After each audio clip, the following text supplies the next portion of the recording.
Welcome back to the dojo, everybody. On today's episode, we've got our top 5 barbecue items / sides, our Liam's facts, our fight scene, our Ask a Sensei, and our joke of the week. So make sure you like, subscribe. Stay tuned for the show, everybody.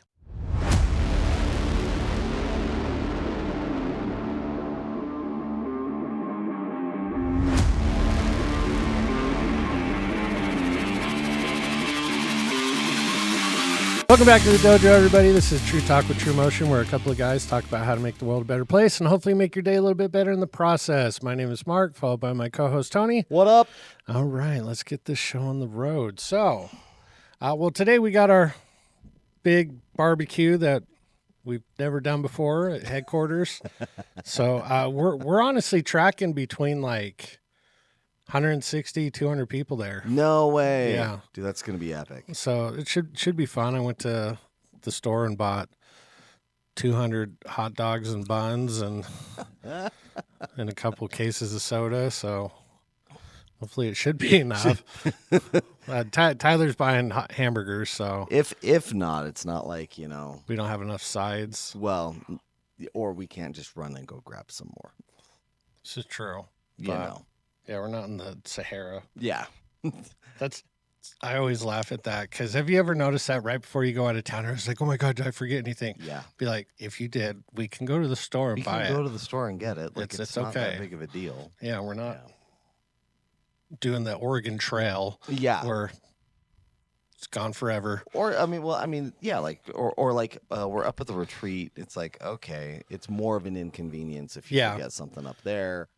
But it's still not. But still, it's not the end of the world. Can't drive down the canyon and right. Go to the store and buy some stuff. Does it suck? Yeah, kind of. But speaking of the retreat, you guys going? I think so. Yes. We might be. You like camp? Well, we have a guest that's not on. She's not going to be on the show. She is refusing. But we have the newly say hi Miss Davis with us. Okay, yeah, she's there. Yeah, she is there. So she's not my girlfriend from Canada. Like she really exists. Yeah. Yeah, his girlfriend from Canada. We get comments be like, Tony's lying. He's not married. Like, I know. He's just a closet recluse. He doesn't want to do anything. Exactly. Yeah. No, but that'll be fun. That'll be your first. Are you going to have the kids with you? That is the retreat is August in 2 weeks. In 2 weeks. The 6th, 7th, and 8th? 7th, 8th, and 9th. 7th, 8th, and 9th. They are going to be with their mother. Oh, well, too bad landing in Sicily. You guys suck. I know. Well, not really, but. Well, and I think they're going to be in Hawaii. Oh, well. The retreat's still better in Hawaii. Hawaii sucks. Yeah. I mean, everything's like hyper expensive and bunch of paradise water beaches. There's like water beaches. Stupid.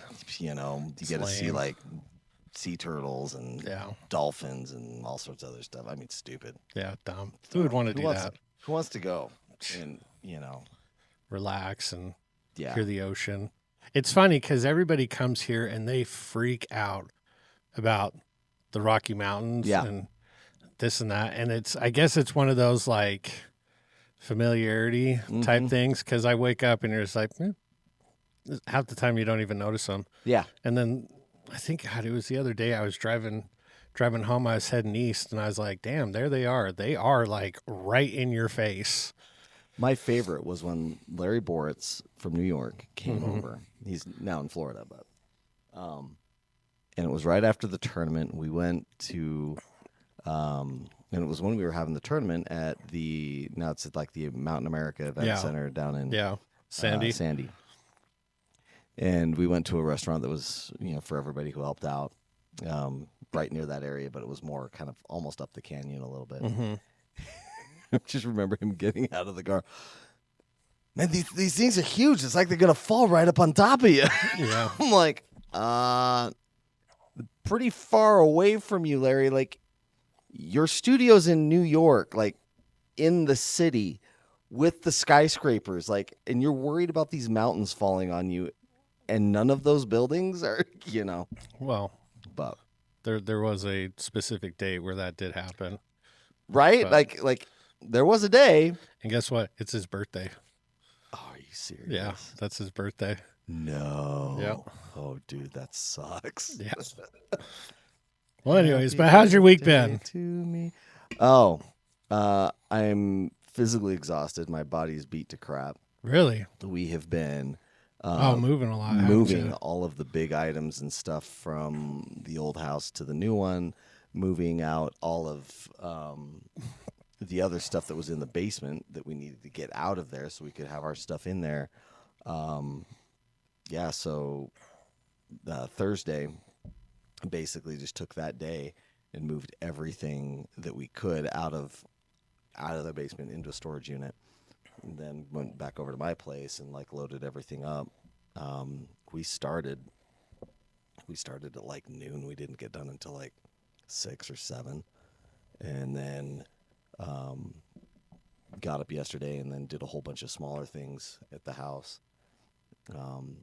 From like 9 o'clock in the morning until 4 o'clock. It's like you just kind of get to the point where you're just like, I mean, it would be different if it was like 70, 80 degrees outside. And no, so for those of you that do not live in Utah, it has been really, really hot lately. Yeah. Like more than normal. I mean, it gets hot during the summer anyways. Yeah. But it's like consistently high 90s, hundreds. Yeah. Like I looked at the Weather Channel app. It's like hundreds across the board for the next like 4 or 5 days. Yeah. And I'm just like, yeah. I did not sign up to live in Arizona. Or Vegas. I mean, good heck. Yeah. Yeah. I don't know how people can live in cities like that during the summer. Dude, I lived in Vegas for a short period of time, and I remember it was like 1 or 2 in the morning. I had some friends that could come down. We're like on the strip. It was still 107 degrees outside. Yeah. I think I've told this story before, but it was 2022 when Jamin graduated high school, mm-hmm. and all he wanted to do was go to Hell's Kitchen for his graduation. Yeah. So we went, and we walked out of the casino at like 10 o'clock at night. And the second I walked through the doors, I felt like, during the winter when they have those heaters blowing on you, mm-hmm. I felt like the heaters were on and it was blowing hot air on me. Yeah. No, that was just outside. Yep. And I was like, this is unbearable. Yeah. It's like you walk from AC to AC. Yep.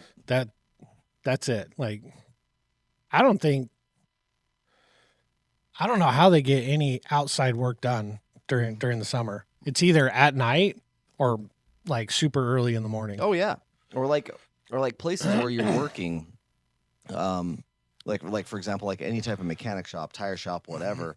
I mean, the guys, because I was down there, I was managing a custom wheel warehouse, and we had a big old tire that was next to us. Mm-hmm. And dude, I mean, yeah, of course you got the garage doors open all the time. Like there's no way that you're cooling these industrial fans going on. The fans are going, but it's not like you can really cool things down that just much. Blowing hot air. And dude, they were going through cases and cases of like water and Gatorade every single day. Oh, I bet. And yeah, I remember Chris telling me when he went on his first deployment to Iraq, he said it got up to 125. Yeah. And he goes, at that point, you just don't go outside. No. Yeah, and Tyler was telling me that he was talking to some other Army guy, and he goes, what do you guys do when it's that hot? Yeah. He goes, they go out, they work for 5 minutes, and then they have to come in the shade and drink water for an hour. Yeah. Before they go back out again. And it's like, holy smokes, that's a lot of like time in between, but yet you have to or you'll get heat stroke. Oh yeah. It's a literal physical, like incapability that it's like either you do that or you die. Yeah, quite literally. So it's been really hot. So I could understand like moving furniture. Shoot, I was moving just crap from my car, from the house to my car last night, and I'm done. I'm literally like, it's like dripping off my eyebrows. And I'm just like, why am I so hot? And then I turn the fan on, and like our little fan tells you what the temperature of the room is. Yeah. It was 79 degrees. Yeah.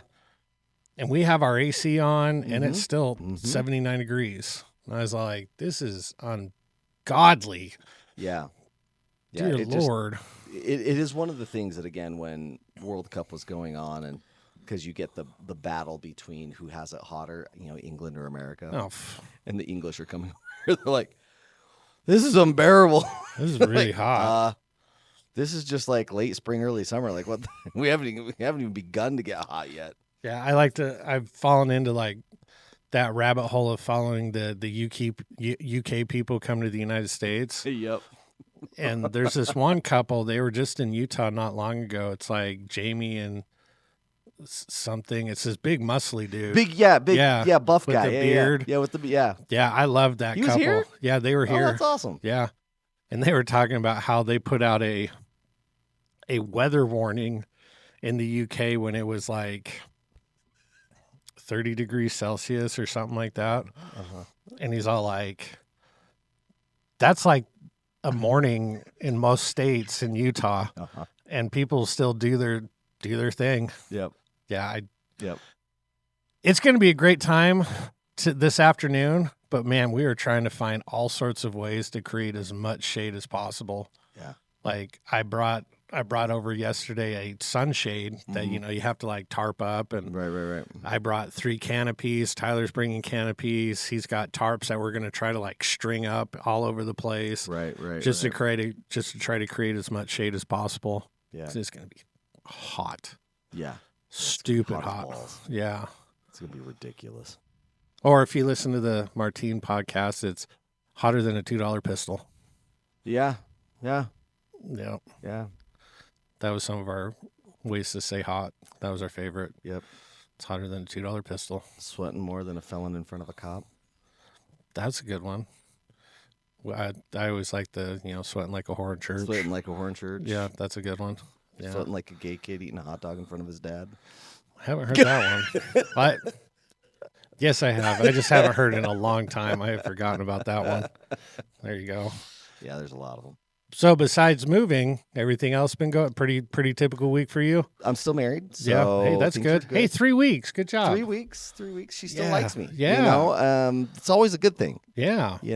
And so, yeah, as she was telling me this morning, she says, yes, this is a sign that I love you because I woke up this early for you. Yeah, Shanna would say something very similar, I think, to me. I was like, hey, do you want to come on the podcast? She's like, it's 7. I was like, yeah. She's like, absolutely not. I am staying home. Well, here's the thing. So I'm not a morning person at all. Honestly, at all. I've become one. Yeah? Yeah, I really have. Like, the only time I have to set an alarm is on Saturday, and that's because it's 5:30. Yeah. When I get up. Yeah. But usually my body will tell me it's like 6:30 at the latest. Yeah. I'm like, oh God, I can't. It hurts. Like I gotta get up. Yeah. When sleep starts to hurt. Yeah. Yeah. No, like I still to this day, like leave me alone in a cold, dark room and I will sleep all day long. I wish I could do that. Stay up all night, but I will sleep all day long. Yeah. Man, I have flipped. I used to be that way. Yeah. 9:30, 10 o'clock come around. I'm like, doing the head nod. I'd be like, I'm going to bed. Shanna, we were talking with Maya last night, and she's like, I don't know if I should do TikTok or if I should start reading. And then she looks at the time. She's like, oh, it's only 9:30. I'll start reading at 10. I'm like, my ass is in bed at 10. Yeah. So. Yeah, but no, like, yeah. So when she said like, oh, I got up early for you. And I was like, okay. She's the morning person. What time do you get up typically? 5:30. 5:30. That's her typical morning. And this was getting up early for you? Okay. Okay. To be fair, she said today it was because they've been physically working a lot and they wanted to sleep in. Yeah, and she wanted to sleep in, but thanks for coming. We appreciate it. Yeah, because I was thinking about it, and again, barbecue, and you guys live out in, is it Bountiful? Kaysville. Yeah, they live out in Kaysville. So, to put that in perspective for you non-Utah people, Kaysville to South Jordan is about 45 minutes. So, why in the world would you drive down, do a podcast, drive back, just to drive right back down? Yeah, no, we're not doing that. So that's a lot of back and forth. I mean, Americans love to drive, but I mean, there's a limit. Yeah. Yeah. No, thank you. So No. Well, good. So, but yeah, no, like by way of like everything like that, like things have been, we're trying to get everything set up. And again, I think everybody should have to move. Yeah, because then you realize all the shit you have, and it's like 100%. I don't need that. Why do I still have that? Get rid of this. Mm-hmm. Yeah. Yeah. And it really kind of forces you to de-junk a lot of stuff. Yes, I need to do that big time. Which it's really kind of interesting because I think our generation and older, we hold on to like sentimental things probably a little bit more. I have so much of that stuff. Yeah. And then the younger generations just don't. No. And they're just like, no, I don't care. Like, I don't care. I don't want it. Yeah.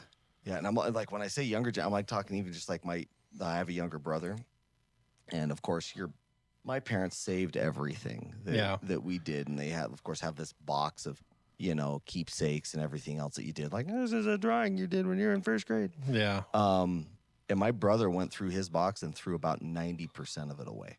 Wow. And it was just like, yeah, it's like, I don't care. And my dad's like, dude, you're going to regret this, because like, you're going to look back. And he's like, why would I want to?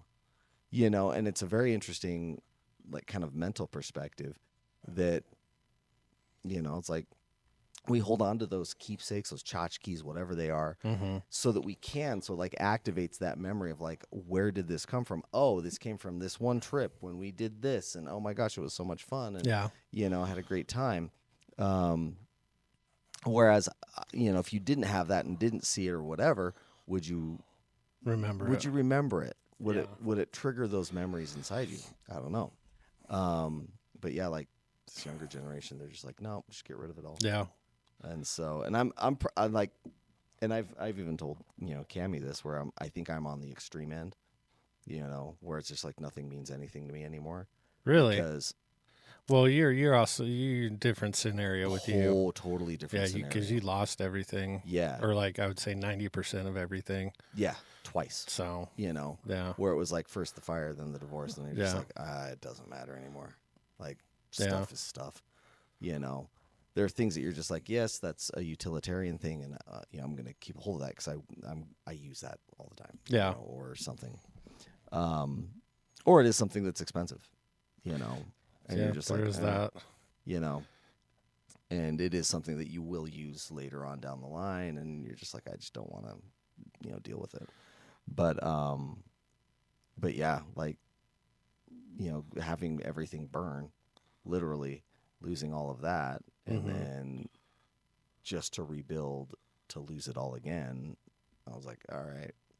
But yeah, like there's still stuff that, even though I don't really have a lot, that I'm going through and like, like all of this stuff needs to go.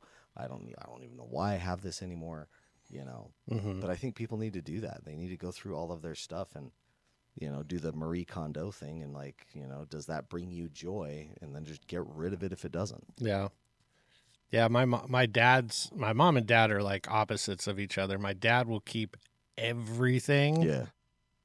And my mom's all like, no, we can get rid of that. Like she'll keep some stuff, like kind of like what you just said. If it brings her joy, she keeps it. Yeah. If not, it's like, this is clutter. Yeah. But my dad, like, let me know if your dad has this too, like jars of miscellaneous nuts and bolts.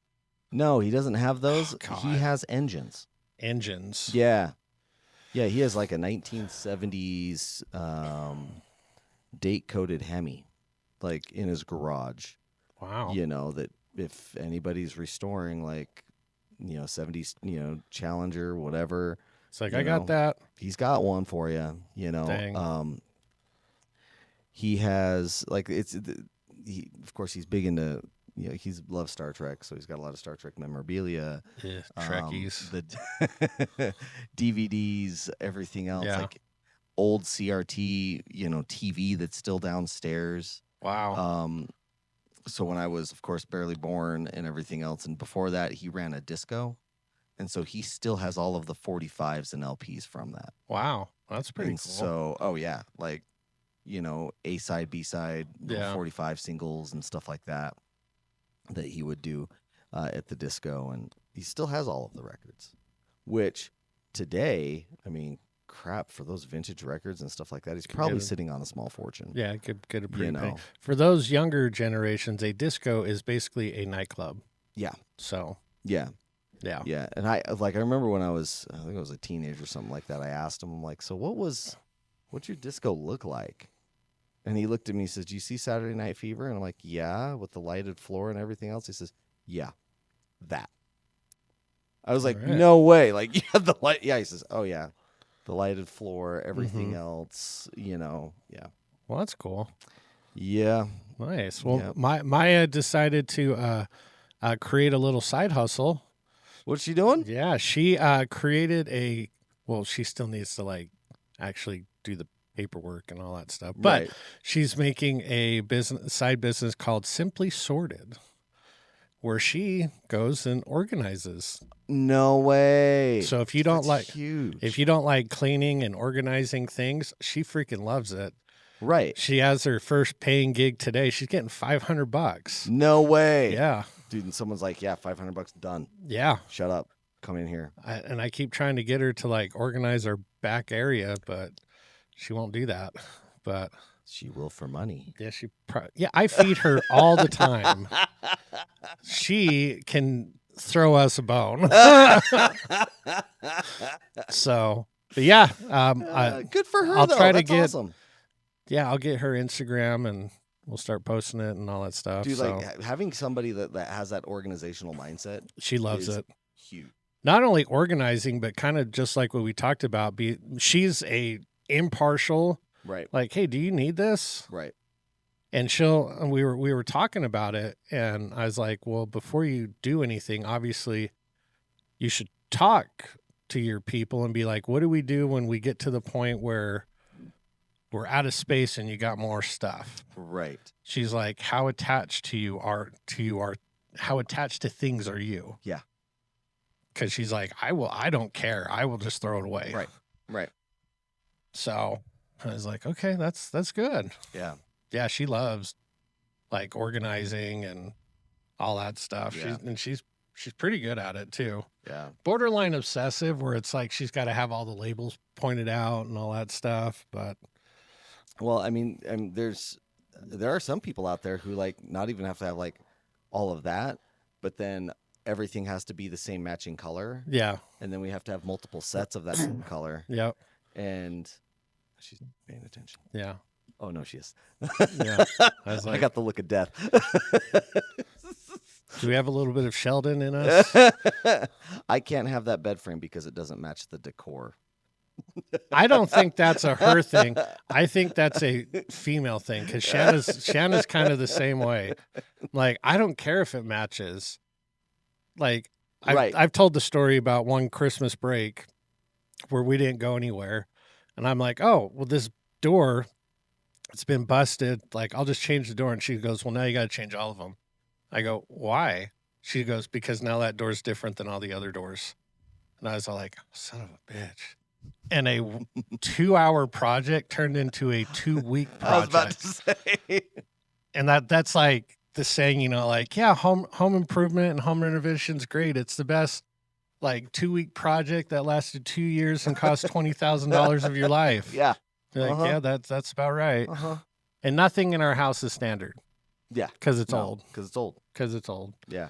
So we had to get standard doors, and I had to trim them and cut them down. Yeah. It was a nightmare. I went through so many doors because they're all hollow. Yep. Hollow core doors. So I cut too far, and then it lost its integrity. And I'm just I even put one together with miscellaneous parts from all the other doors. Yeah.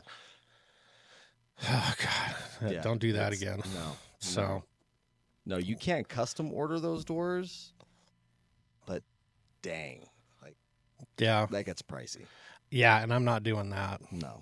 It's a $30 door from Home Depot now is $300 because they have it custom built because they don't make that size standard anymore. Yep, exactly. Yeah, so I was trimming the door frame, trimming the doors, and they're still not I mean, they're good enough, but Show enough. Show enough. But all right, well, moving on with the program. But so, Simply Sorted, make sure you check them out if you need help organizing your stuff. I'll be the one to hook you up. But let's move on to our Liam's Facts. All right, last week's Liam's Facts was in what city did Jim Morrison die and was buried? That's right. The answer is Paris. Yes. Paris. It's funny because after I wrote that, I saw a video where it talked about that, and I was like, oh, there you go. This week, because we're doing our barbecue. Barbecue. Where was mustard invented? Ooh, that's a good one. Yes. So, one more time. Where was mustard invented? As I have gotten older, mustard is like the ultimate condiment, in my opinion.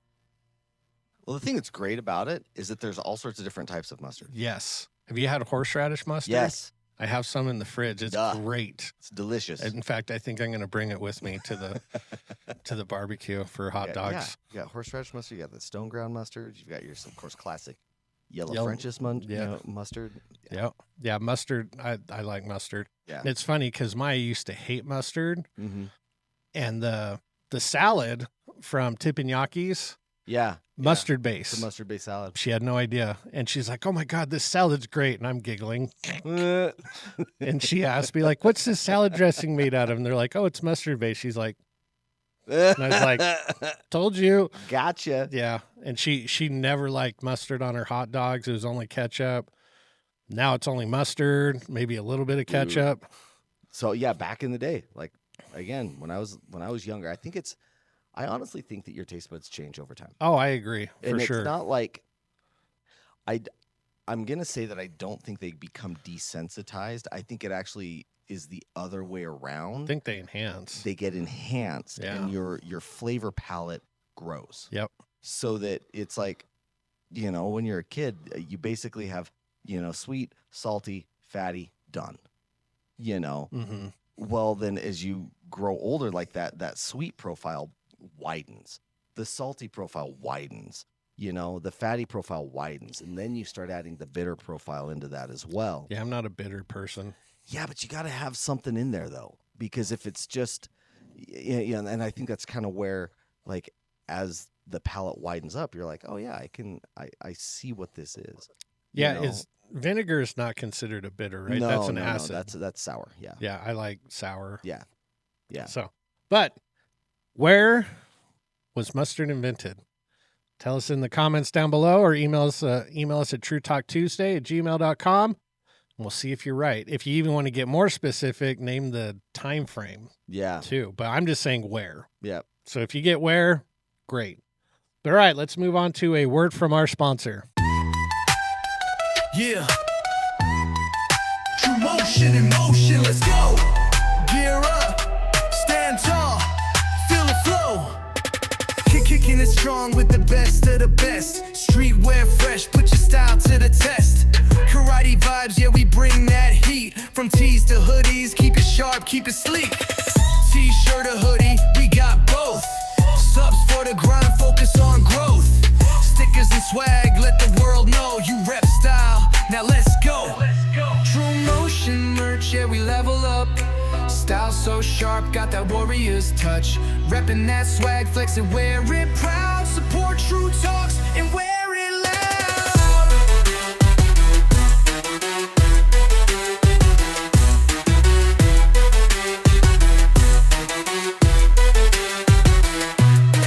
Discipline, power, the heart of the fight. Your fit's gotta match your unstoppable might. Tigers and dragons, bold on the sleeve. Step in the dojo, they know you don't leave. Oh, step up, don't wait. Rock that fit, let's elevate. TruMotion merch, yeah, we level up. Style so sharp, got that warrior's touch. Rocking that drip, yeah, you own the crowd. Support TruTalks and wear it loud. Yeah, we reppin' strong, no fear, no doubt. TruMotion merch shop is what it's all about.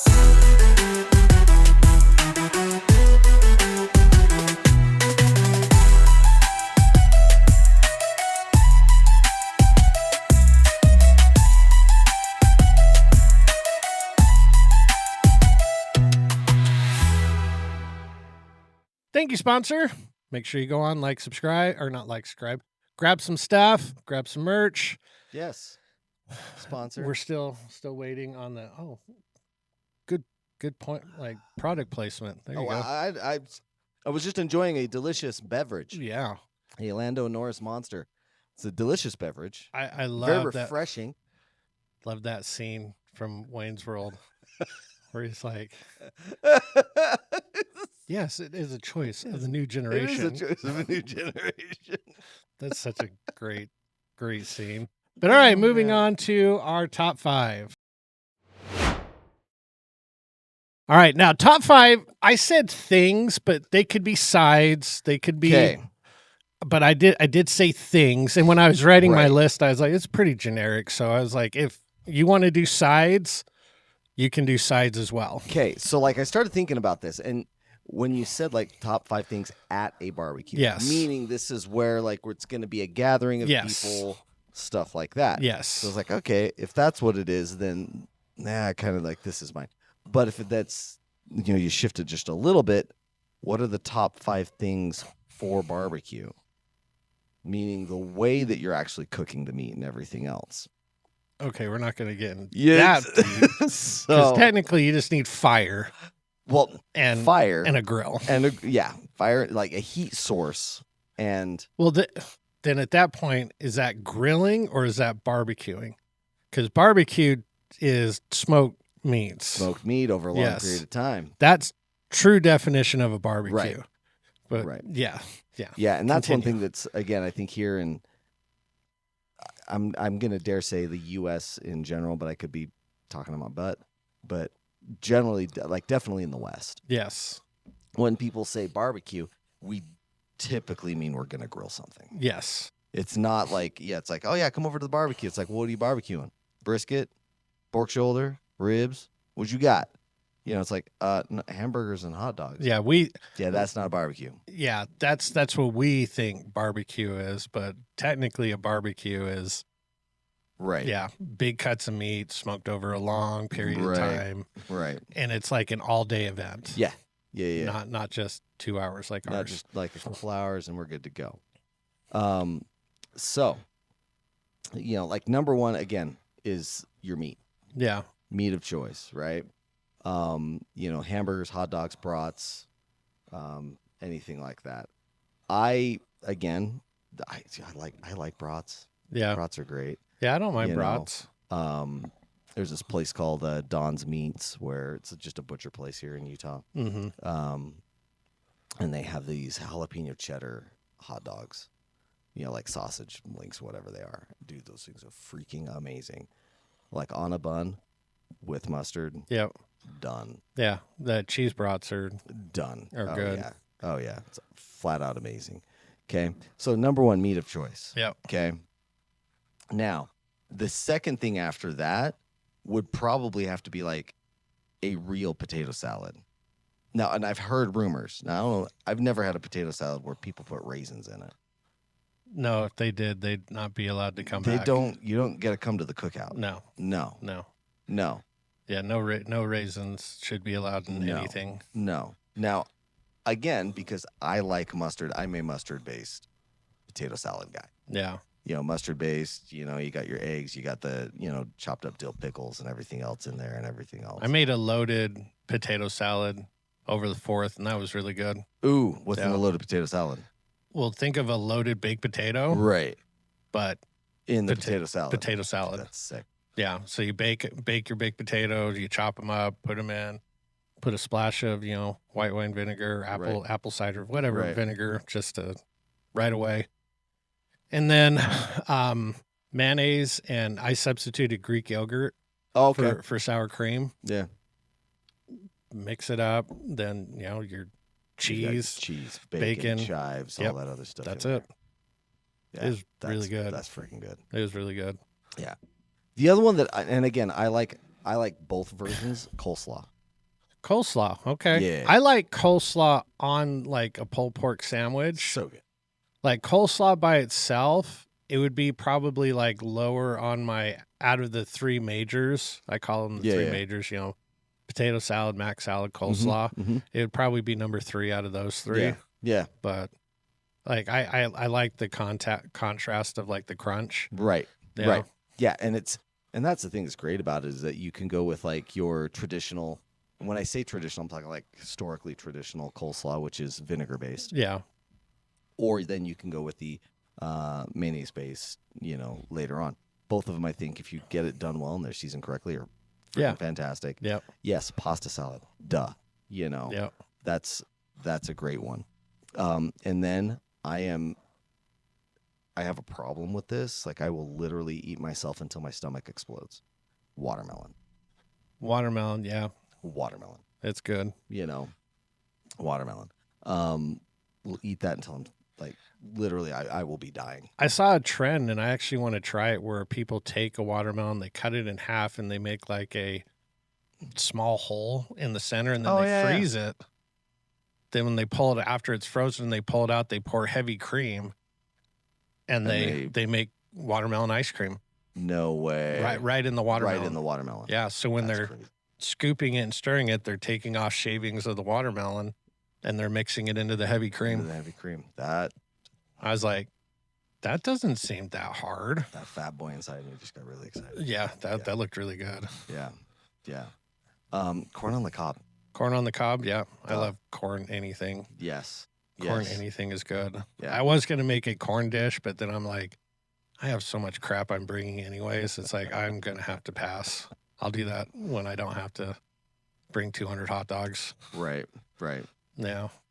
Yeah, but those are my things that I'm just like, yeah, this is kind of some non-negotiables for non-negotiables when you have like a cookout of any type. Yeah. I'm also like the type of person that thinks that there's only one type of cheese that ever belongs on a hamburger. Yeah, it's American cheese. It's American cheese. Yeah, it was literally invented for that. Yeah, for that purpose. Yeah, it has those melting properties. Yeah. I don't care if it's plastic cheese. I mean, it's perfect on a burger. Yep. 100% perfect on a burger. It's the only one. All the other stuff, the oils break down. And yep. Yeah, it's good on other stuff. Mm-hmm. It's just not good melted. Yeah. Yeah. And then of course, like, if you're gonna once you're gonna end things out, like you've got a dessert type of thing. S'mores are a way to go. Yeah. Not a huge marshmallow fan. God, I love marshmallows. Shanna loves marshmallows. Shanna, Jamin, if I have a bag anywhere, it'll disappear, and usually it's in Jamin's room. And then he'll come out and be like, "Oh, it feels so good." Yeah, because you ate a whole bag of marshmallows. You dork. Yeah. Yeah, for sure. I think I remember, was it one of the retreats that we did up at Tyler's cabin that I brought marshmallows? Yeah, and he ate homemade a ton. Marshmallows. And I remember Shannon was just like, "Oh my gosh." Yeah, she's like, "Can I need more of these?" Yeah, she loved those. Yours are good. Yeah, yours are way good. Yeah, the homemade. I mean, the great thing about homemade marshmallows is they're not made in the same process as regular marshmallows. Yeah, and so the ones you get from the store, and so they are going to be like the consistency and the texture and everything else is going to be wildly different. Yeah. And it's kind of weird because you have to let those literally set up overnight because of how the gelatin structure works. It's odd, but yeah, no, like those are some things that I'm like, yeah, if you're gonna have like a good barbecue and everything else, this is what needs to be there. Yeah, and then of course your beverage of choice. There you go. Just saying. Yeah. So, well, I've got. I have to have music. There's got to be music there. And see, I didn't even go there. I was just like food. Yeah. No, I agree. I mean, again, like your meat of choice. Yeah. Totally. Mustard. Like if you only had mustard there, I think you'd be okay. Yeah. Like ketchup is good. Like ketchup on burgers is not bad. Right. But like if you didn't have it and all you had was mustard, it'd still be perfectly fine. Oh, 100%. 100%. So, and then cornhole. Cornhole. Gotta have cornhole. Okay, funny story. So, my buddy, he's in the Air Force. He just got promoted to Master Sergeant, which is a big thing for him. And his wife just graduated with her MBA from the U. Okay. And so they had a, kind of like a party for kind of both of them and everything else over at their house. And Cammie and I went. And again, it was a typical Utah, summer day. It's like 105. So one of the other guys that I hang out with was like, hey, let's I'll take my wife, me and you will be on a team, and then we'll play cornhole. You and your wife will be on a team. Me and my wife will be on a team, and we'll play. And I was like, all right, okay, cool. I am not good at cornhole, and a lot of it stems from like my shoulders are crap. So you can't throw it 21 feet, dude. My shoulders are garbage. And your shoulders are hot garbage. I know. Yeah, no, like my right shoulder is like getting worse by the year, and it's just like, yeah, it sucks. It sucks. Shoulder pain sucks. So anyway, I don't know what was going on, but the gods of cornhole were with both Cammie and I, and the first game was 20-4. 20, like we just kept nailing stuff left, right, and sideways. This guy, buddy of mine, was like, "Dude, seriously?" And I'm like, "Yeah, well, I don't know what's going on. Well, let's play another game." And the other game, what did we end up getting that other game? It was something similar. It was like 7-21. Yeah. Yeah. No, we played cornhole on the 4th. Yeah. And it is funny because it was not very far apart because we just did it on the patio under the gazebo effectively. Because, again, it was hot. Yeah. And at the end of the night, I was like, hey, you want to make a bet? I go, you get all 6 bags. Uh-huh. Let's see who can make the most holes in 6 bags. He's like, I'll bet you $1. I was talking to Jamin. I go, I'll bet you $1. And Shanna's like, I'm in. And then Maya's like, what are we doing? I go, we're betting to see who can get the most bags in out of 6. And I go, I'm betting $1. And she's like, I'm in too. Right. And then her boyfriend, Elliot, was all like, what's going on? And I was like, hey, we're betting $1 if, to see who can get the most. He's all like, okay, I'm in. Right. And then Jamin's like, okay, fine, I'm in.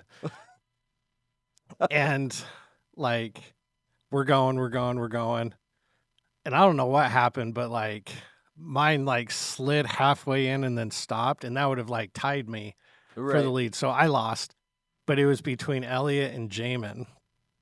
And Jamin, he will say till the day he dies, he is not competitive. He is so full of crap. He's so full of crap. He lost. Yeah.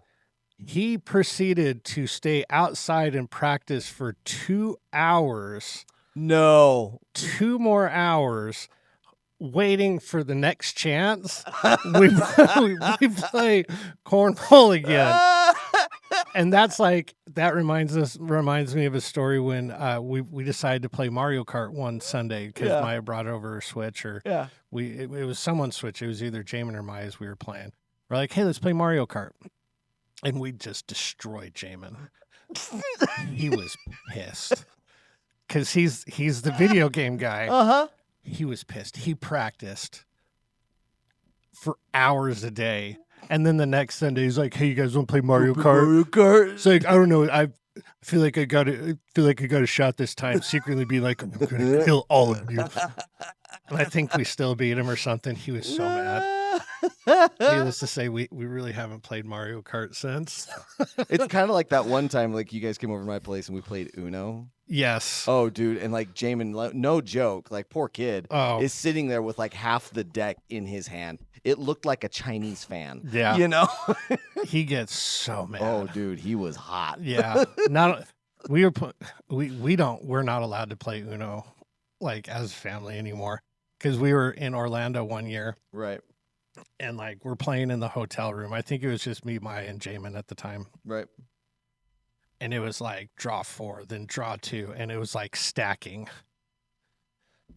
And Jamin ended up taking like, I'm not kidding, half the deck.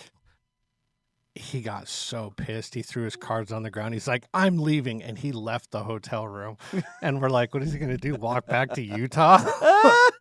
He didn't come back for like an hour. We ended up having to go look for him. Are you serious? Oh, he was so mad. But I thought it was funny. I think it's funny too. Yeah. But you know. But yeah, no, like music, cornhole, mustard, meats, and then obviously you got to have people. Got to have people. So yeah. But yeah, another underrated side, baked beans. Okay, so a lot of people like baked beans. Yeah. Okay. Cammy likes baked beans. Really digs them.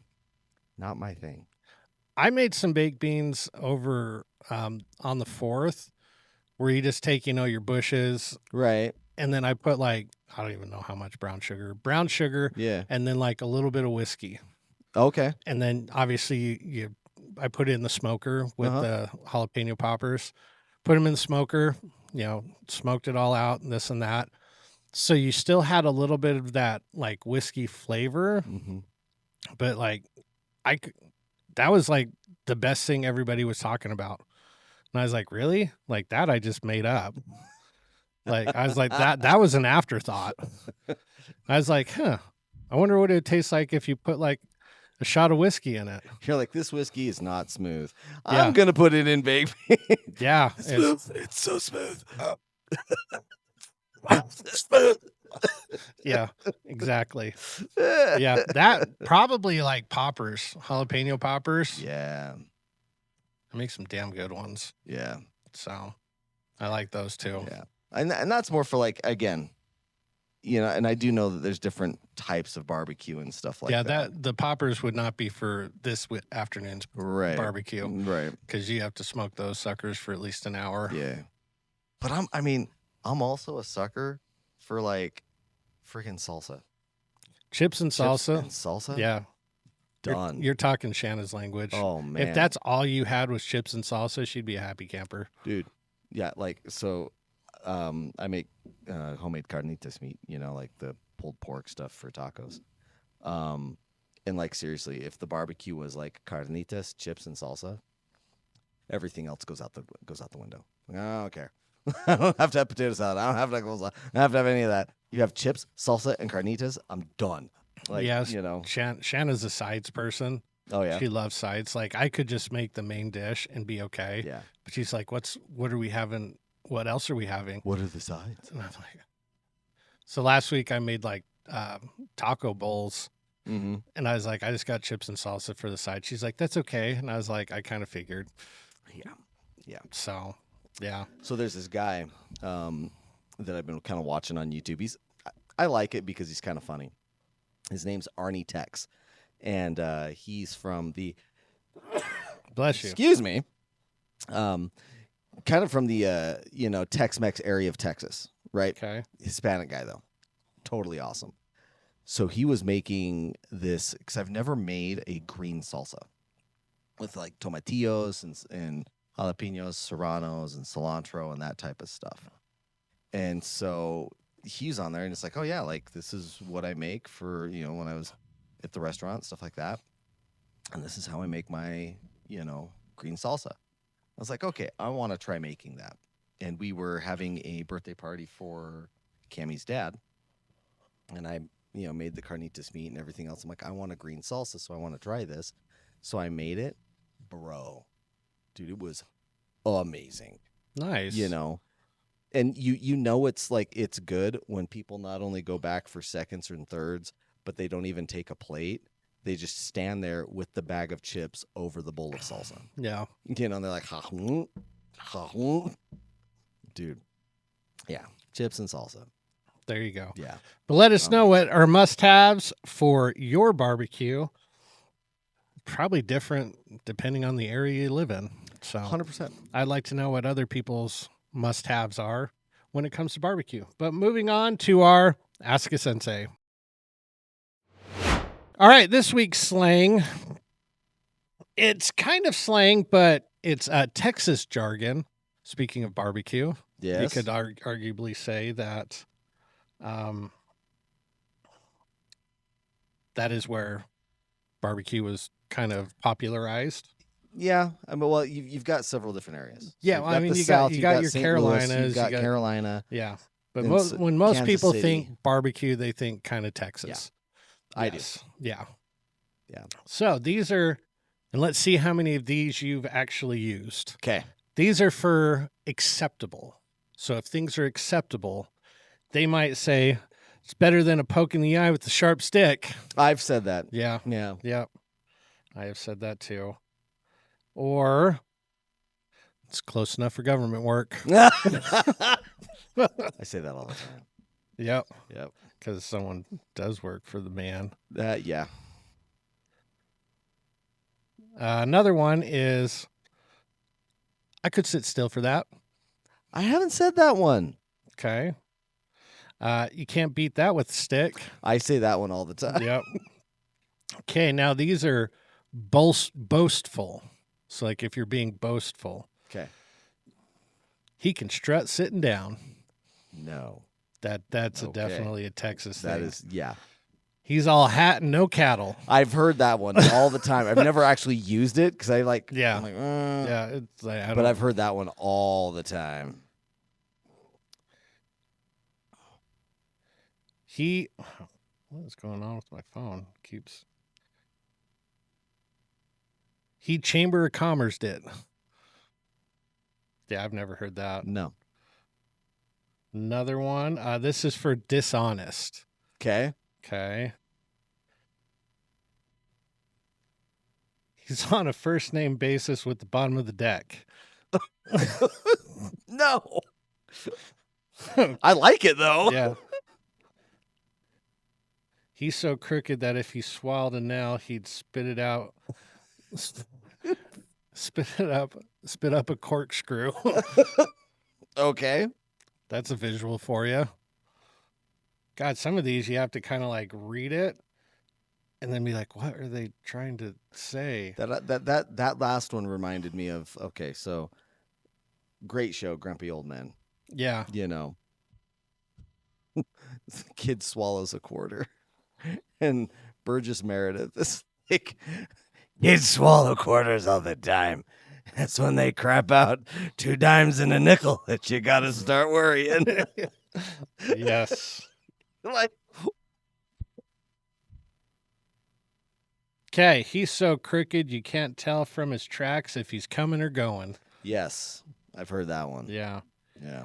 He knows more ways to take your money than a room full of lawyers.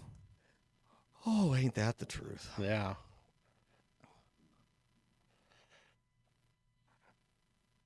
Slicker than a sloppy jar. I haven't heard that one. More twisted than a pretzel factory. I've heard that one. Yeah. Yeah. Crooked as a barrel of fish hooks. Fish hooks. Yeah. More slippery than a pocket full. Oh, wait, I lost it. Oh, stupid app. This website is terrible. Where was it? Slippery than a pocket full of pudding. Okay. He's slicker than a boiled onion. I've used this one. Wouldn't trust him further than I can throw him. Yes. Yes. Okay, this is honest. Okay.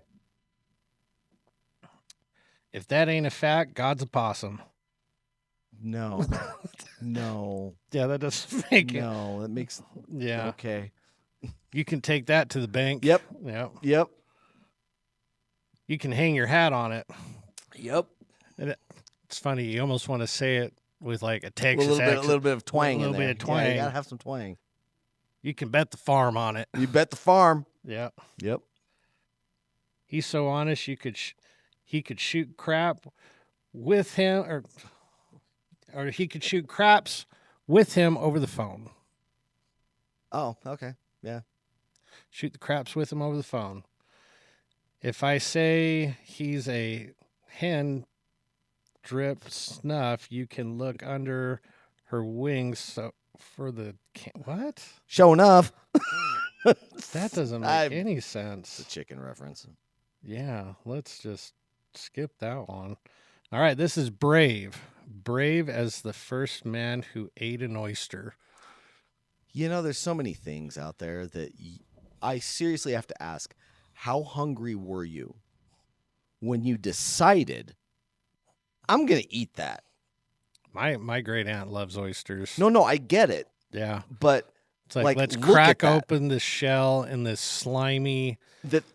Yeah. And eat it raw. I mean, here's the other one. Whoever looked at a lobster and said, I think I'm going to eat that. Well, how are you going to eat it? I don't know. Boil it? Because we boil everything. Yeah. Crabs. Like, it's a spider. It's a sea spider. It's a sea, and they're delicious. Delicious. Yeah. You know, somebody disagrees with me on that, but yeah, I'm still married to her. Brave enough. She's not going to be on the show, so, you know, like, I got to kind of... She's sitting over there just smiling at me, being all cute and everything. And got to razz her. You know, she's like, I want to show everybody how cute I am. Brave enough to eat in a boomtown cafe. Yep. Yep. He's double backboned. Oh, okay. Yeah, that makes sense. That makes a lot of sense. He'd shoot craps with the devil himself.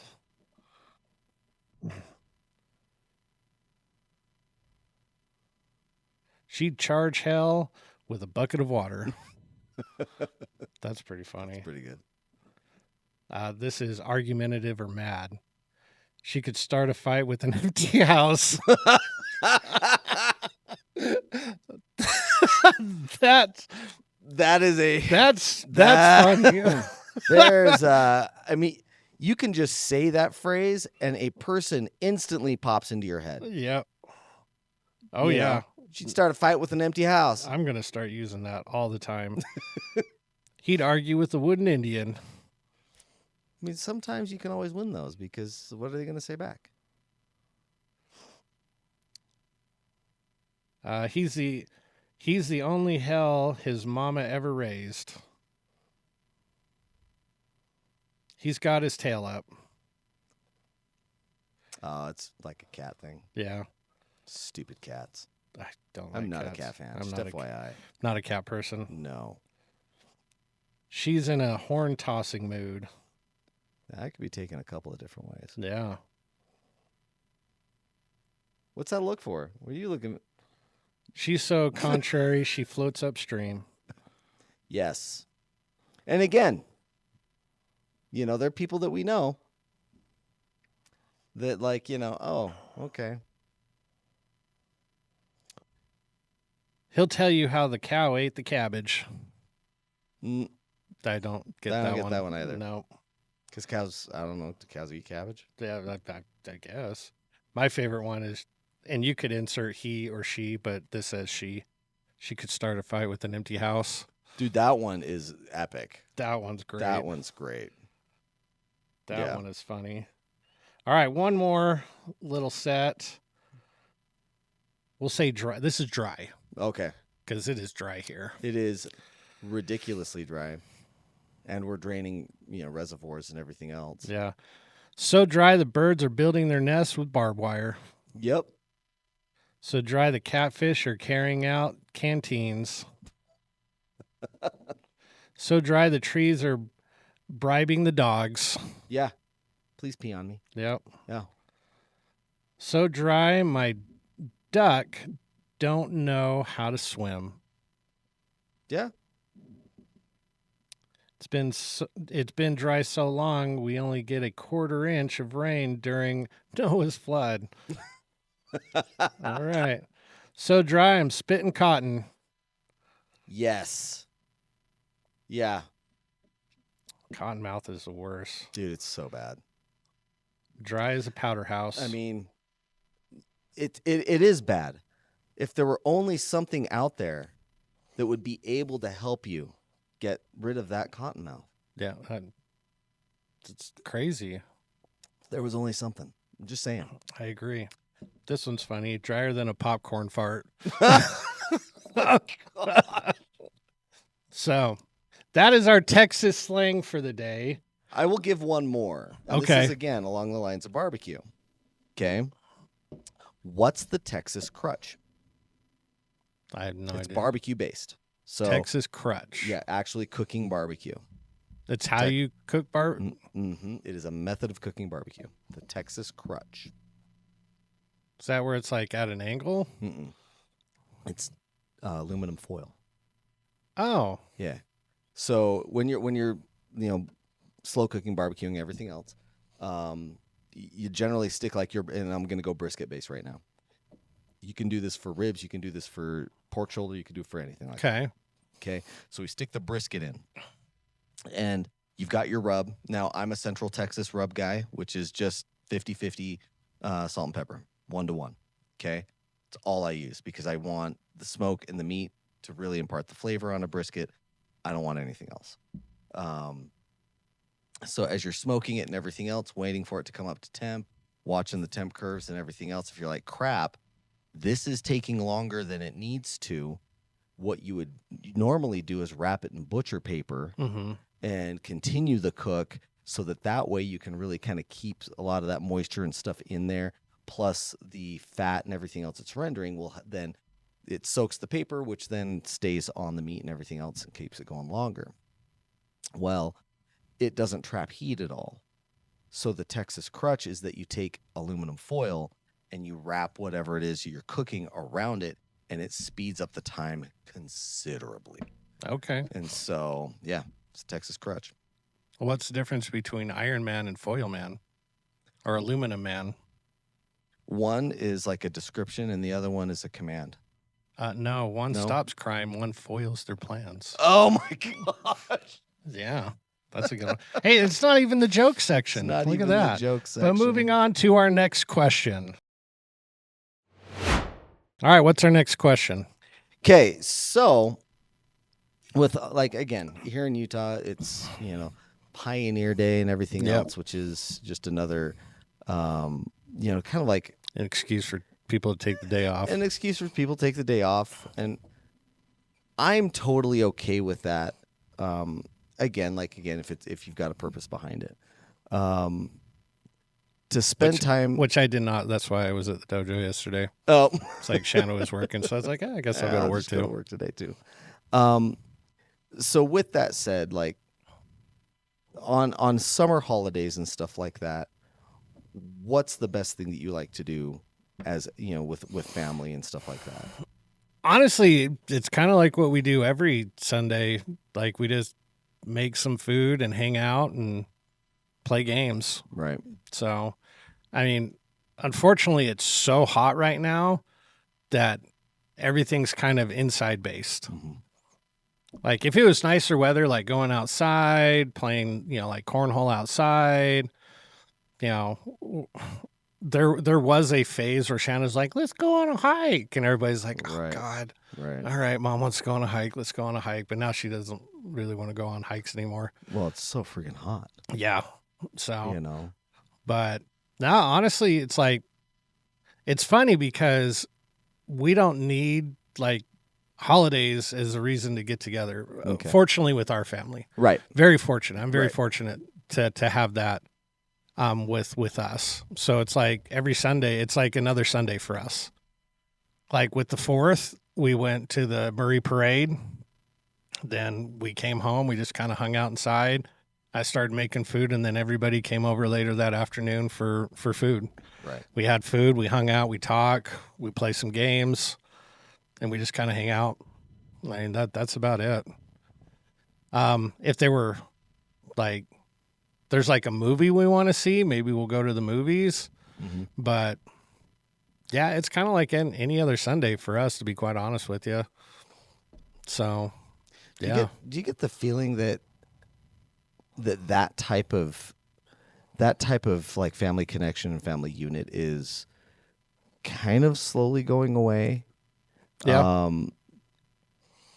And by which it creates problems, to where, like, I mean, I'm a parent, and I like want to hang out and, be with my kids and everything else. And, fortunately, my kids want to hang out with me too, mm-hmm. Which is good.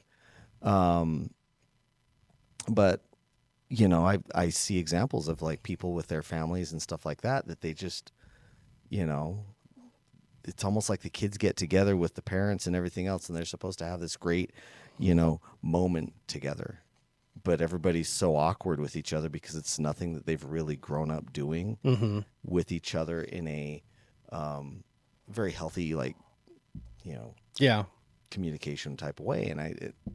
And so it's like, okay, like what, we've got times like, again, the 24th of July and the 4th of July and everything else, and Labor Day's coming up, where we can have that opportunity to, spend that time with our family and loved ones and everything else. I'm kind of, and again, my situation's a little bit different, but I think it echoes to a lot of people, where I'm looking at the time that I have left with my kids. Yeah, and if you do a good enough job, which I feel like you have, they will continue to come back even when they leave. Right.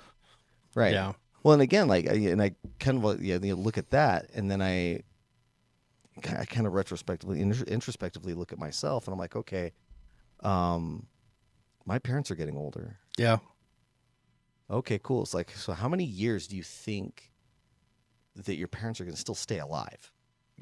For me, my dad's on a ticking time clock. I think we all know that. My parents are as well. Yeah. And so, and I think I mentioned it. Like, my dad has had bone cancer. Yeah. And he went through, like, so far he's cancer free, but all of the oncologists look at him and just say, just to let you know, like, this isn't like a lot of, like, some cancers out there, you can be cancer free and then you'll be totally fine. Yeah. You come up for your checkups and everything else, and, like, yeah, you can live a totally healthy, normal life after that. They're like, no, you get like an 8-year time span, period. Yeah. And then it comes back, and when it comes back with a vengeance. Yeah. And I heard somebody say this once, that it was like, okay, how many times a year do you see your parents? Mm-hmm. It's like, oh, I see my parents like 2-3 times a year. It's like, okay, cool. How much longer do you think they're going to live? It's like, I don't know. Like, I mean, for my dad, he's been out for 5, but not 5 years. 4 years, It's like, okay, 4 years. It's like, okay, so he's got 4 more left. So if you're going to see your dad 2 or 3 times a year, it's like less than 10 times. You're going to see your dad 10 more times, and you're not going to see him ever again. Yeah, I always have to keep that in the back of my head, because right now I'm taking my dad to a lot of doctor's appointments, which normally I would kind of go with him anyways, but now he's not able to drive because of the pain meds in his neck. Right. So now it's like, now I have to take him to doctor's appointments. And I just have to keep reminding myself, as much of an inconvenience as it is, and as it kind of sucks, but there'll be a time where I won't do that anymore. Yeah. And I'll borderline miss it. And it's like, my dad, I love him to death, but he has a lot of, like, he's pretty stubborn and he's really stuck in his ways. And it's like, if it's not like to his specs, like, he kind of throws a fit. Like, we just got him brand new chairs, like super nice chairs that they sit high. Eventually they'll pick them up if they need to. Right. Like, they can sleep in them. It cradle. I mean, super nice chairs. I told him, I go, hey, Dad, we just bought you a new chair. Mm-hmm. And he's all, what's wrong with this one? And it's and they got him Thursday. Yeah. And I was like, hey, how'd you like your new chair? He's like, it's okay. It's not my chair. And it's like, he's bitching about this, like, $3,500 chair. Right. That's way nicer than the piece of crap he was sitting in. But it doesn't have his, like, the way his butt sits in. It doesn't have cup holders. It doesn't have outlet slots for his chargers. And it's like, it's just not his chair. And I'm like, okay, just eventually I won't hear him complain about stuff anymore, and I'll start to miss it. Yeah. So, like, I've definitely, I would say within the last, I would say five or so years, really kind of taken that to heart. And, like, I call him almost every day. I go over at least once a week, if not, twice a week, to help him out with stuff, or, just to spend some time with them. And because I know there'll be a point where that's gone. Yeah. And I will be kicking myself thinking about, I should have spent more time. Yeah. And it's like, I don't want that to come into my thought process. And then I look at people like Shanna, who lost her mom when she was 18, 19 years old. And it's like, and she'll even say, she goes, I don't know how these kids refuse to see their parents. She goes, I would give anything to see my mom again. Yeah. And she's like, I can't. That was taken from me. Yeah. So, yeah, I'm definitely blessed with the fact that it's like, it's Sunday. Like, I mean, yeah, is it every Sunday? Damn near. I mean, there are obviously some Sundays where Maya's like, I can't make it. Like, I've got this or that. But it's like 3 out of the 4 Sundays out of the year. Like, she comes over, we hang out, we cook, it's just a thing. And, again, I'm also very lucky where we all bond together during football season. Yes. Where every game, Maya's coming over and we watch football and we can talk about it. Go Birds. Yeah, go Birds. By the airing of this show, training camp would have started. That's right. So, I mean, and Jamin, he's not a huge football fan, but he'll come out and to be a part of it. Yes. Yeah. Like, he still beats himself up because 2 years ago we made a spur of the moment trip to go to LA to watch the game and literally fly back the next day. So we flew out Sunday morning, we flew back Monday morning. It was like a 36-hour turnaround. Right. And we used to do this all the time. Yeah. Yeah, we did used to do this all the time. And everybody's like, this is so hard. I was like, this is par for the course. Yeah, it's like except you didn't go and work out for like 8 hours. Yeah. It's like, this is nothing. Yeah. But Jamin still beats himself up about not going. Yeah. He's like, I don't want to go. We're like, are you sure? And he goes, yeah, I don't want to go. And he still regrets not going. Yeah. So he's like, I'm never not going to another football game with you guys. And sometimes he'll sit on his phone. And it's not about the game. No, and it's not about the game. But he likes to be with us doing that stuff. So, but yeah, well, and it's funny because, like that type of stuff is one of the things that, again, like you always have that open door invitation, for your kids, and that's great. And I, when I proposed to Cammie, we sat down and, I told her, I said, one of my goals is I want to create inside of our house a place where the kids feel like they could come over at any time. Because I do know, like, we are getting to that point. Yeah. With age and everything else, that they can start choosing. Yeah. Where they're going to stay. If Ashlyn decides that, I don't think this is going to happen, but she says, I'm done staying with you, Mom. I'm going to go stay with Dad. She's actually with her dad this weekend. It won't happen, but I mean, she's at that stage where she can say that. She can Landon can say the same thing. Yeah. And while we were moving, he was at work and texted me and he's like, "What are you guys doing today?"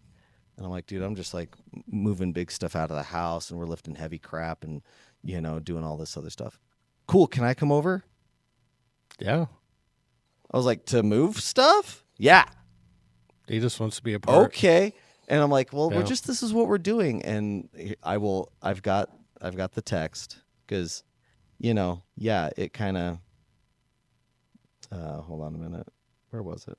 Because he did text me about it. Oh no, he didn't text me. This is because he called me. I'm like, "Dude, this is all we're doing. Like, we're not doing anything super fun." He says, "I know. I just want to be with my family." Yeah. Yeah. And I was like, "All right, cool." And he stayed with us all the way until like literally the phone call from his mom was like, "I'm making dinner. Are you gonna come over and have dinner?" And he's like, "Yeah." Dad's dropping me off right now. He's getting to the point where he unfortunate, depending on what side of the aisle you sit on, he will not be spending much time with Aaron, I think. Yeah. So, and I think she'll start to regret that later on. Yeah.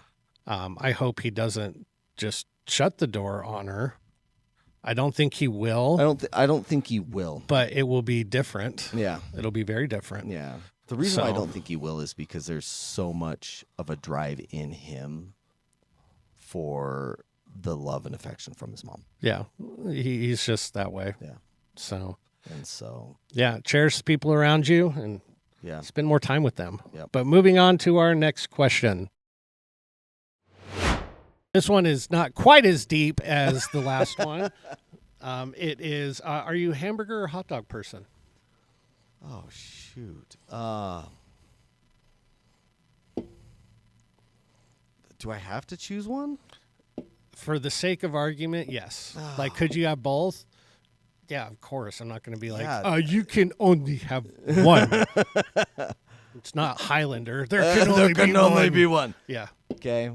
Small tangent. Totally stoked for that movie, by the way. Yeah, that looks good. Oh, my gosh. I'm going to have to go hamburger. I really am. Don't get me wrong. Me, I think it's the setting. Yes. Okay, so like if we were at a baseball game. Oh, dogs. I'm having a hot dog. Yeah. If I'm not going to be able to sit at a table. Yes. I'm having a hot dog. Right. Okay. If I'm able to sit at a table with a plate, I'm choosing a hamburger. Right. All day long. Right. But if I have to like stand or move around, it's a hot dog. Yeah. Like I would prefer a hamburger, but the convenience of a hot dog make it little bit easier. But I would prefer a hamburger. Yeah. Like good burger. Yeah. And I'm the type. See, it's kind of funny because I know some people. I don't like onions on my hamburger. Raw or cooked? Either way. Really? And let me tell you why, because it's not a flavor thing. Okay? It's an after I eat it thing. Okay? Oh, I don't care. Where it's like I hate onion breath. 100%. I don't even care. That's a you problem, not a me problem. Oh no. Well, and that's the thing. Like I hate it so bad that like I don't want to like expose other people to that. Oh, I don't even care. Okay. Yeah. I'm sorry. It's like I like onions, and if you don't like the onion breath, then just stand over here. Unfortunately, like it's funny because like working in an office, everything else, people like you generally have like lunch at your desk, whatever. But if I have to go talk to somebody after they've eaten something and they've got that onion breath to the point where like I'm not even standing next to you and I can still smell your onion breath, it's like, oh my gosh, like I don't want to even have that coming out of me. So that's red onions. Red onions have that really harsh. Yeah, white onions or yellow onions, they're pretty mild. Yeah. So I mean, if you're eating like an entire section of onions, maybe pulling the Grinch and just exactly. But everything else on that burger, like patty, American cheese, definitely. Lettuce, tomato, pickles. And I'm very plain. Like if I'll put anything, it'll be onions and pickles. Oh, really? No lettuce, no tomatoes. I don't like tomatoes on sandwiches. Oh, see, and I'm a tomato fan. I love tomatoes. I don't. I like tomato-based stuff. Yeah. Like sauces and ketchups and tomatoes themselves. Like salsas. I love salsas. Yeah. But like the slimy texture, like if that was hollowed out, maybe. Okay. But like I'm not a tomato fan. Yeah. Oh, it makes me laugh every time. God, I was probably in 7th, 8th grade, something like that. Me and a couple of friends went up hiking up in Big Cottonwood Canyon. We went on a hike and we all sat down. We were eating, and one friend pulls out a tomato and he starts eating it like an apple. What? Yeah. And what makes it again? I laugh like an idiot every time I think of this. He's eating it, and like some juice squirts off to the side. It hits my friend in the eye, and he's screaming because it's burning. It's burning. And I was just laughing, and my friend's like dying because his eyes got tomato juice in it, and I thought it was the funniest thing. But yeah, I'm not a tomato person at all. I liked tomatoes before I left and went to Italy. And then I think that'd be different if I had them from Italy. Oh, dude, after I was there were so many just, and again, I mean, that's when I was talking about like I think your flavor palette develops and expands throughout time in life. Over there, I learned to appreciate the bitter because there are so many dishes that use that as a flavor staple inside of that dish. And I'm like, I think it's more of a texture thing, not a taste thing. Could be. Yeah. Because it's just that slimy, and it just makes it soggy. So, like me, I'm just like meat, cheese, ketchup, tomato, pickles, and onions. Yep. Okay, so YouTube chef, he was on Master Chef, I think. I don't know if he won or not, but he was on Master Chef. And I think he lives in Provo, Nick DiGiovanni. Oh, I've heard of him, Yeah, so he came out with the cookbook. I've, watched a lot of his stuff. He came out with the cookbook, which, a lot of those YouTube guys do. And the recipes in there are solid. But he has a burger sauce in there. And Landon, because, again, I love cooking, and so Landon steps in and, cooks with me too. And he makes that burger sauce. It is no joke awesome. There you go. So you have your burger, everything else, slap that burger sauce on there. Seventh heaven. There you go. Yeah. But all right, moving on to our last question. Last question. Now, again, first one is a little deep. Second one's not so much, just because it's a little shallow. It's a little shallow. Yeah. Upcoming movies. Okay. What are you excited to see? Have you planned on seeing something? I have. I just can't find a decent seat in the theater to go see it for the foreseeable future because they're all sold out. You talking the Odyssey? I'm talking the Odyssey. Yeah. A buddy of mine at my work went and saw it. Yeah. And he was like, "Have you seen it yet?" I'm interested to see is it good? And he's like, he was just quiet. And I'm like, "Really good?" And he's like, "He's probably the best Christopher Nolan movie ever." And really? Because everything I've heard that it's good. I'm interested to see it for how they do a lot of the practical effects. I'm really interested to see it in that aspect. But I've heard the story, how they tell the story of Odysseus. Now, this is Christopher Nolan's take on it, so he can do whatever he wants. He can do whatever he wants. Right. But he takes it and he kind of warps the Odysseus tale in terms of he makes it all about trauma and PTSD. And it's that's not how the book was written. So if I can get myself out of that mindset of okay, this is not a accurate portrayal of the Odyssey and just watch it for what it is, I think I'll probably enjoy it. But oh man, it's when you see those live action adaptations of animes that you love and you're this is terrible. Right.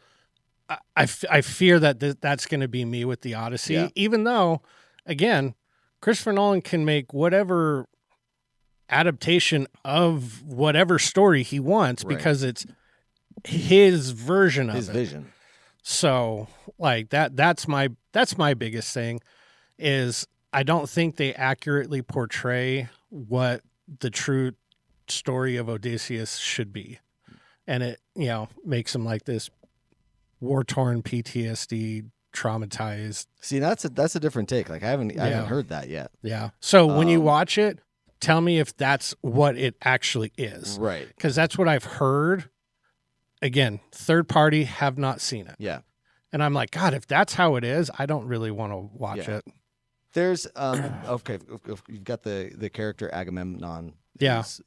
I've heard his armor, dude, he is imposing. He looks huge. It's awesome. Yeah. The way they did it. And that's how that should be as opposed to Troy.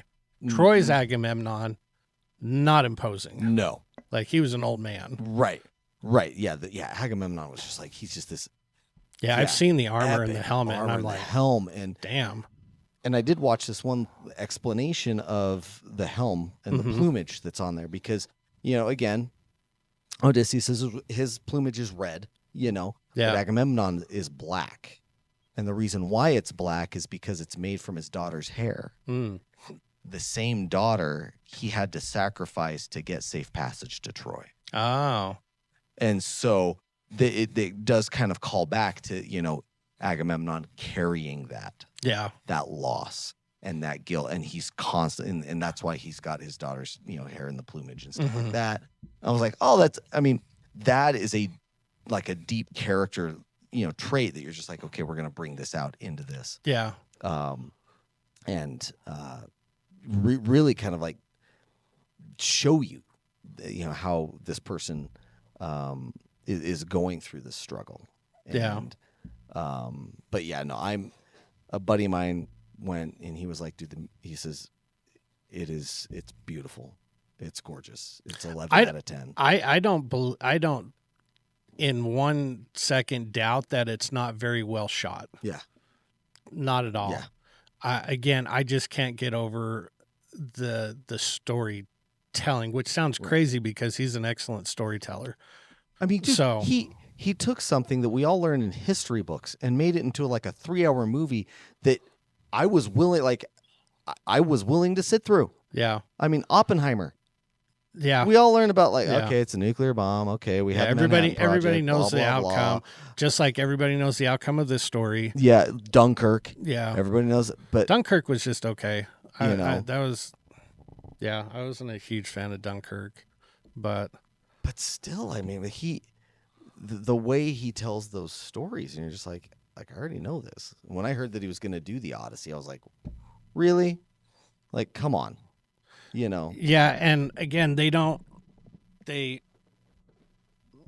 third party, like, haven't seen it, so I could be just talking straight out of my ass, but they really don't go through from what I've heard, they don't go through the sides of like how the gods are split with the war. And again, like I've listened to the Odyssey, and it's a very complex book. Yes. Where you're like, oh, God, I need to listen to that again because it like lists off so many people and so many things. But yeah, I'm very interested to see how it goes as in terms of how it's shot and the scope and the practical effects and all that. Like, I would love to see that. Like how they made little puppets for the giant Cyclops to eat. Yeah. And it showed the prop maker grabbing one and biting the head off, and like blood squirting everywhere. And you're just like, that's cool. Yeah. So like, I'm really excited to see that aspect of it. In terms of like how the story of the Odyssey goes, I don't think it's portrayed very accurately. But again, I don't know. I haven't seen it. Yeah. So I know there's a bunch of movies out there that I would like to see, like Spider-Man. Yeah, okay, I'll probably go see it. I'm not a huge Spider-Man fan. Doomsday, did you see the trailer? Dude. Doomsday looks good. I'm interested to see how they turn all that around with RDJ being Dr. Doom. Yeah. There's a couple others that that are looking pretty good. I'm totally stoked that Channing Tatum's in it. Yeah, as Gambit. Yeah. Yeah. Like when him and Shang-Chi are fighting. Yeah. Yeah. And I'm like, dude, no offense.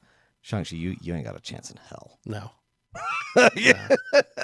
Like, I mean, and that's one thing that I hate to say, but like when you're looking at all of like that, the whole entire, mutant universe of X-Men, of Marvel, I should say. X-Men are your top tier. In terms of groups? In terms of just strength and power. Yeah, they can be. Like, because when I was a kid, I used to always think that, Cyclops was just like, it was just like red laser beams out of his eyes. Yeah. And they're like, no, it's not red laser beams. Like, all that power and stuff that the Scarlet Witch uses and everything else, and she brings through. Like, yeah, he channels that dimension through his face. And you're like, wait, what? Yeah. Yeah, all of it. And if he wanted to just unleash all unholy hell, he would just open it up and just destroy everything. Yeah. And you're like, So that's how top tier we are, Mm-hmm. you know. Yeah, there's a bunch of movies that are coming out that I can't remember that I think look pretty good. Doomsday is the one that's sticking out in my mind right now, probably because the trailer just dropped. Dune 3. Dune 3, that comes out the same day. The same day. Yeah. Which it's going to be basically me going from one theater to the other. Yeah. And Disney's pissed because Warner Brothers signed a contract with IMAX for Dune. Oh, yeah. So Dune has the exclusive IMAX rights while in theaters. Dude. So Disney created Infinivision. Of course they did. So, yeah. It's not IMAX. No. But, and that's one of the reasons why, like, I can't find, like, again, people are like, why can't you find tickets to go see the Odyssey? It's because the largest IMAX theater is in Jordan Commons. Mm-hmm. It's not an actual IMAX, but it's as close as you're going to get here in Utah. And dude, they're all sold out. And that's where, like, I'm curious on, like, how the movie actually is, because so much of the opening box office weekend was pre-sale tickets. Yeah. Before people had actually seen the movie. Yeah. So, again, I've seen so many split commentaries on it where they're like, this is the greatest thing ever made. And then it's like, it's good, but it's like, it's not my favorite. Right. So, and everybody's entitled to their own opinion. Mm-hmm. So, just like the director is entitled to how he wants a movie to be made. Wants things done. And I can't tell him what is right or wrong in terms of how you made your movie. It's not my movie. Right. And if it doesn't resonate with you, that's fine. Doesn't resonate with you. Doesn't mean that the director's a bad person or the actors are crap. And it's like, no, they win a direction and you don't like that direction. Perfectly fine. I'm not a fan in terms of like bashing somebody's quote unquote art. Yeah. Because art is very subjective. Yeah. Well, I mean, very, very true. Like there's a lot of, like, again, we went and watched the, I can't remember the actor's name. The new Superman. Yeah. Whatever his name is. Cornset. Yeah. Corn Sweat. Corn Sweat. Yeah. Corn Sweat. Corn Sweat's Batman or Superman. Yeah. And it was all right. It was all right. It wasn't. Was it entertaining? Yes. Yes. 100%. Is it my Superman? Is it the best Superman made? No. No. My Superman's, Henry Cavill's Man of Steel. 100%. Yeah. And it's kind of crazy, and I didn't even think about this, but there's a scene in there where it's like right close to where he destroys the world engine that's terraforming, where he like goes up and everything else, and everything's like whatever effect they're doing to his face, where he looks like Christopher Reeves. Yeah. And you're just like, oh, well, that's kind of weird. And Zack Snyder was like, oh no, we didn't do that on purpose. Like that just kind of happened. Just like his beard grew in Mission Impossible. His beard grew. He just punched so hard that he grew a beard. Yeah. Yeah. The guy's amazing. Yeah. Highlander, come on. Plus there's that new one that he's like, it's like Into the Gray or something like that. Yes, with Jake Gyllenhaal. Jake Gyllenhaal and who's the director on that one? He did Guy Ritchie. Oh yeah, Guy Ritchie. I like Guy Ritchie. Guy Ritchie stuff is really cool. Yeah. So it's on Apple TV right now, or you can buy it. I'm waiting until it's free. Yeah. But that looks good. But hey, again, my man Henry Cavill's out there, so watch his stuff. He needs to be Wolverine. But dude, the cavalry. The cavalry. Just saying it feels so right. It feels so right. Yeah. But moving on to our fight scene. All right, this week's fight scene, we have the Juggernaut versus Swamp Thing. Okay. Okay, round one we have in the Marvel Universe. Okay. Who you got? Okay. If he can get enough distance, dude, Swamp Thing is toast. If Swamp Thing can get enough distance? So if Juggernaut can get enough distance. Oh. Yeah. I got Swamp Thing. Do you? Oh, the controlling the power of the green. He'll just swallow Juggernaut. Well, so that's what I'm saying. If Juggernaut can get enough distance, meaning like as he starts to build momentum and speed, he can't be stopped. and then he could just go in and like with a single, if he gets the power enough of speed, Sidorak. Yeah. He could hit him hard enough.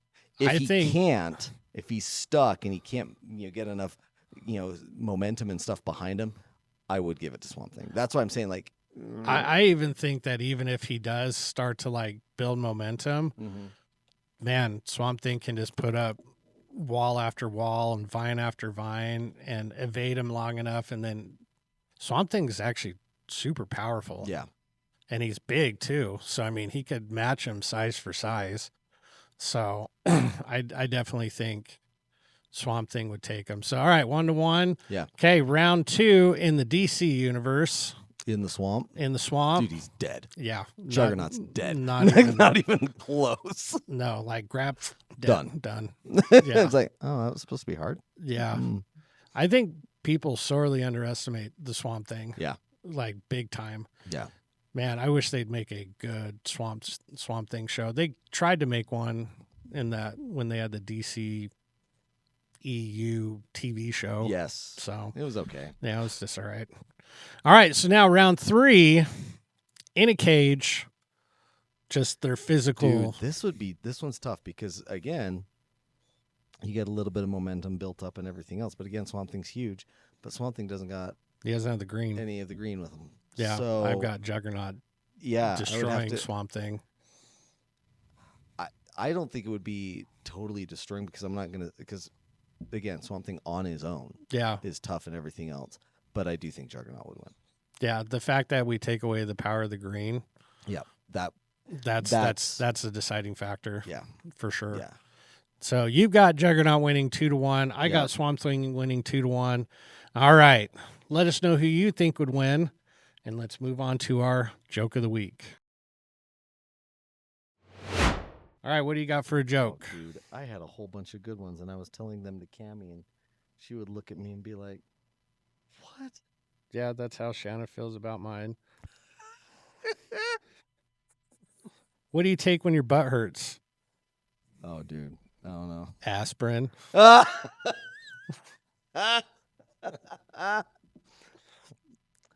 It's good. That's a good one. That's a good one.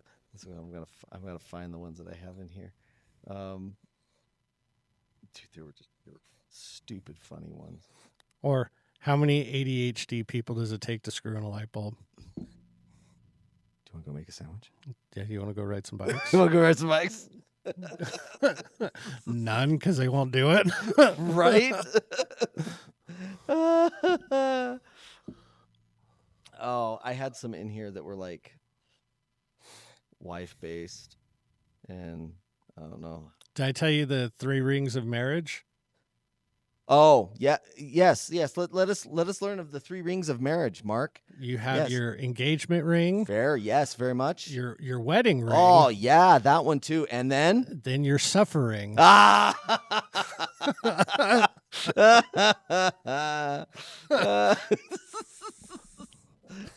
Clearly, I see that when Shanna's not around. Right. Yeah, that's why I said it. Right. Oh, I can't find it now. Of course you can't. Speaking of ADHD. Dude, yeah, it's totally right. Like, I got all these great jokes. Hey, man, have you heard about this new monster? It's freaking awesome. It's basically how it goes.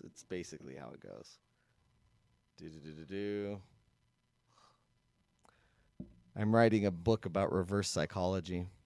Shouldn't buy it. Please don't buy it. Yeah. Yeah, I've heard that one. That one's good. Yeah. God, there's some other ones that I don't think I saved them. Maybe I did. This will be a good one.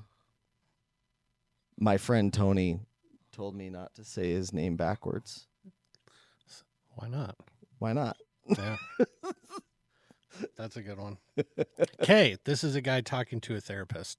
Therapist, how do you handle someone giving you their opinion? Me. Your 2 cents is why we're getting rid of the pennies.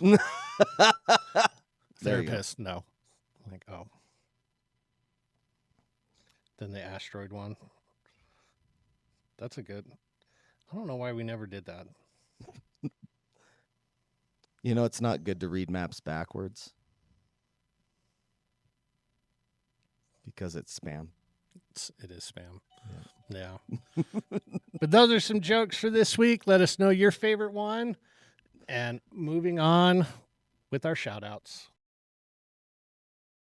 All right. Anybody you want to shout out this week? I'm going to shout out to Cammie. Cammie for showing up. For showing up today. Show enough. Show enough. Sits over there, just smiles at me. Yep. Won't even be on camera. I mean, it would be a shame if someone were to, like, I don't know, lift up the camera and turn it to, like, turn it that way. She is here. She is alive. She's real. Nod your head if you're in danger. No. This is the sign. Oh, she is. Oh, jeez. Yeah. Jeez. She just threw me under the bus. Yeah. Gosh. Wasn't very clear. Sorry. You're So just mean. glowing with radiant. So me. Yeah. The camera's like, it's all black behind there. Therefore, I'm going to like Blur. blur, blow out the exposure. Don't worry, people. Your identity is safe. This is high-end establishment here. You know? Yeah.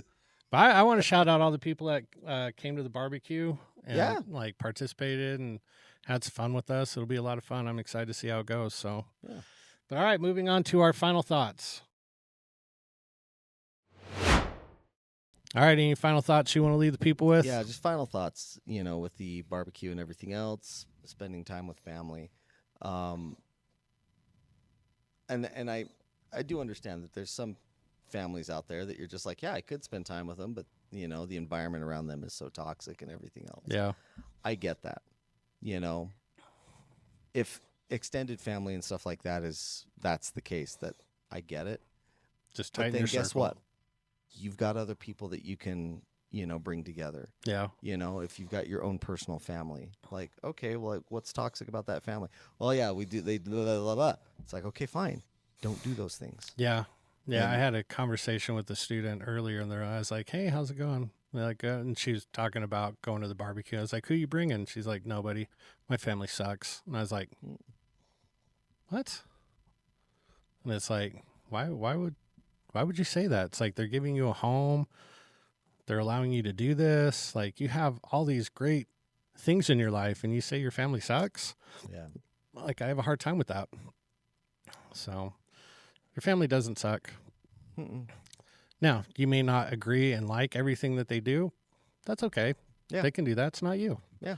But if your extended family, you don't like the drama, then just close that circle. There are certain people that are like, I mean, it's kind of toxic because they're cowboy fans. I mean, I don't know what to do with those people. Yeah. I mean, I still hang out with them. I still got a couple.